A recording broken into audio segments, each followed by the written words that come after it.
Que los políticos habitualmente mienten es algo que los ciudadanos saben por experiencia propia. Entonces, ¿con qué derecho el poder político hoy reclama su control sobre las redes sociales en nombre de la lucha contra la desinformación y la mentira? Las noticias falsas, sin duda, son un mal, pero mucho peor es que el poder político, que tan poco compromiso ha tenido desde siempre con la verdad, intervenga en el campo de las redes sociales e Internet como juez de la verdad y la mentira. Con mucho placer doy la bienvenida al señor Agustín Laje Arrigoni, politólogo de la Universidad Católica de Córdoba, de Argentina. Tiene usted la palabra, adelante. Saludo cordialmente al señor secretario general adjunto Néstor Méndez, al señor presidente del Consejo Permanente de la OEA, embajador Víctor Fernández, al Grupo Voluntario de Seguimiento de la Carta Democrática Interamericana, a las delegaciones de los Estados miembros y demás autoridades presentes. Dado que celebramos en este encuentro la Carta Democrática y que el tema propuesto guarda relación con las tecnologías de la comunicación, me gustaría comenzar con una reflexión poco novedosa, pero que encierra ideas habitualmente olvidadas. Como cualquier politólogo sabe, la democracia es inescindible de la libertad de expresión. Para que el kratos, el poder, resida en el demos, el pueblo, este último debe tener la posibilidad de expresar sin coacciones su voluntad. Si no tuviese garantizada la libertad de expresión, ninguna garantía tendríamos de que su voluntad dirige los actos de gobierno. En este sentido, no es una casualidad que la conformación de regímenes democráticos en el mundo moderno haya estado acompañada por el desarrollo concomitante de tecnologías de la comunicación que contribuyeron a formar un espacio público en el que distintas voces pujaban para abrir el debate político. El papel de la imprenta en las revoluciones democráticas del siglo XVIII es suficientemente conocido, pero el desarrollo de las tecnologías de la comunicación masiva no se detuvo allí. A fines del siglo XIX llegó el cine, a principios del XX la radio y poco después la televisión. En estos casos la política siempre supo cómo controlar estos medios y usarlos a su propia conveniencia.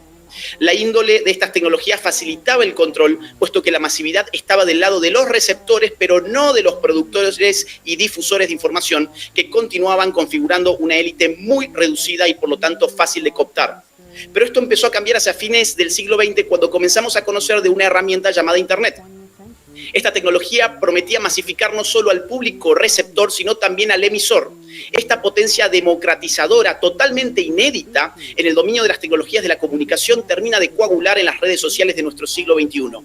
Advierto con enorme preocupación la reacción de una buena parte del poder político ante los efectos de esta democratización comunicacional. Esa reacción manifiesta una voluntad de control político sobre esta tecnología. Hasta cierto punto sus argumentos no parecen muy distintos de los que presentaban los monarcas absolutos de siglos predemocráticos cuando explicaban la necesidad de la censura y el control de las publicaciones en nombre de la verdad que ellos aseguraban custodiar. La novedad de nuestros tiempos consiste en que todo esto muchas veces procure hacerse también en nombre de la democracia.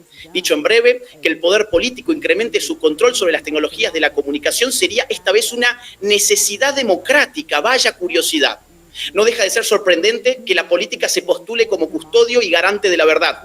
En efecto, sabemos bien que la política y la verdad han convivido siempre de forma tormentosa, desde la antigüedad hasta nuestros días. A Sócrates lo mataron los políticos. Platón creyó que había que tener filósofos reyes para evitar los males del error y la mentira en política, pero el régimen ideal que propuso era todo menos una democracia, como bien supo Popper. Tampoco es una casualidad que la política terminara definiendo su propia autonomía a través de Maquiavelo, independizándose de la moral y reconociendo la necesidad política de mentir. En el siglo XVIII, los ilustrados lucharon contra la autoridad política de su tiempo, a la que acusaron de mantener en la ignorancia al pueblo. Los siglos XIX y XX no fueron mejores, fueron los siglos de las ideologías políticas, entendidas como discursos mistificadores y engañosos, y los totalitarismos se convirtieron en verdaderas máquinas de mentir, como tan bien lo viera Hannah Arendt.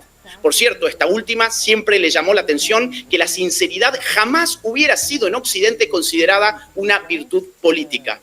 No creo, sin embargo, que haga falta dar todos estos rodeos y hacer estos repasos tan apretados para constatar que los políticos se han ganado con justicia la fama de ser amigos de la mentira, no solo en nuestra época, sino en general. Que los políticos habitualmente mienten es algo que los ciudadanos saben por experiencia propia. Entonces, ¿con qué derecho el poder político hoy reclama su control sobre las redes sociales en nombre de la lucha contra la desinformación y la mentira? El poder político en una democracia que sea algo más que un mero rótulo debe garantizar los márgenes más amplios posibles para la libertad de expresión. Esta garantía empieza por no intervenir, abstenerse de prescribir, controlar, censurar y dirigir la expresión de los ciudadanos. El único límite legítimo debe ser puesto en las expresiones cuyo objeto es la instigación, promoción o coordinación de delitos. Pero esto ya está contemplado en nuestros códigos penales. En lo que a la verdad respecta, esta es una aspiración que se consuma en el intercambio comunicativo libre. Toda traba que el poder político imponga sobre ese intercambio libre es un atentado contra las condiciones de posibilidad de la verdad, incluso allí donde lo que se impide supuestamente es la mentira.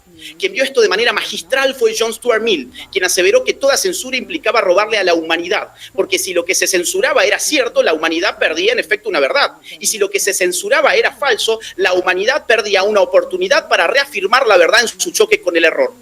Ante esto es curioso que ciertos jueces hayan invocado recientemente al mismo Mill para justificar la censura en redes sociales, un verdadero disparate.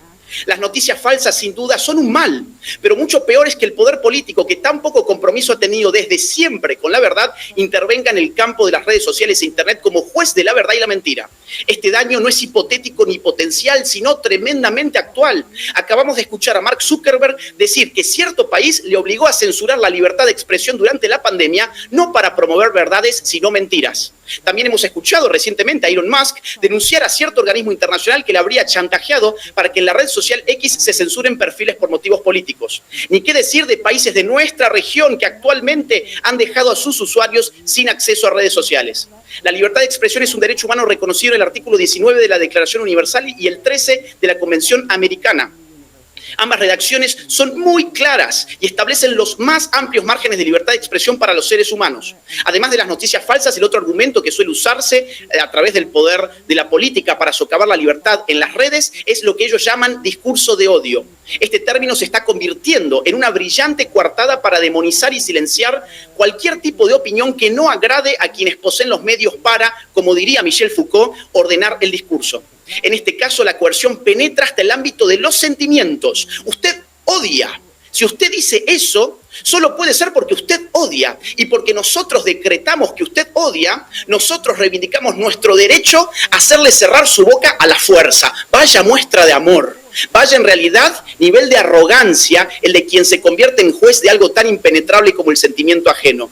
Así hemos visto cómo la política se armó de instituciones muy parecidas a los ministerios de la verdad de la distopía de Orwell. En Argentina tuvimos una de esas que persiguió a opositores políticos y a simples ciudadanos, como quien les está hablando en este momento, simplemente por contrariar los dogmas ideológicos de turno.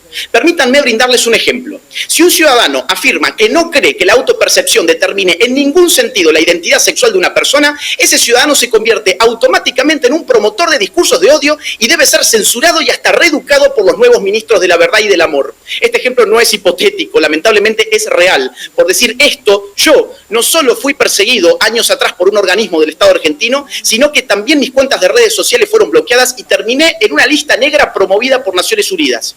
Ustedes hoy se preguntan qué políticas públicas y qué prácticas estatales pueden servir para combatir las noticias falsas y los discursos de odio en Internet. Yo quisiera decirles, la libertad de expresión nunca estuvo exenta de errores y confrontaciones. La libertad jamás ha sido gratuita. Sin embargo, el precio que significa el riesgo de la difusión de mentiras y de expresiones que nos desagradan es mucho menor que el costo de hacer intervenir a los políticos en el delicado campo de la libertad de expresión. En materia de libertad de expresión, la mejor política pública es la que saca a la política de la comunicación pública. No creemos que los políticos deban ser jueces de lo verdadero y de lo falso y nos echamos a temblar con la sola idea de que puedan ellos mismos considerarse jueces del amor y del odio. Muchas gracias.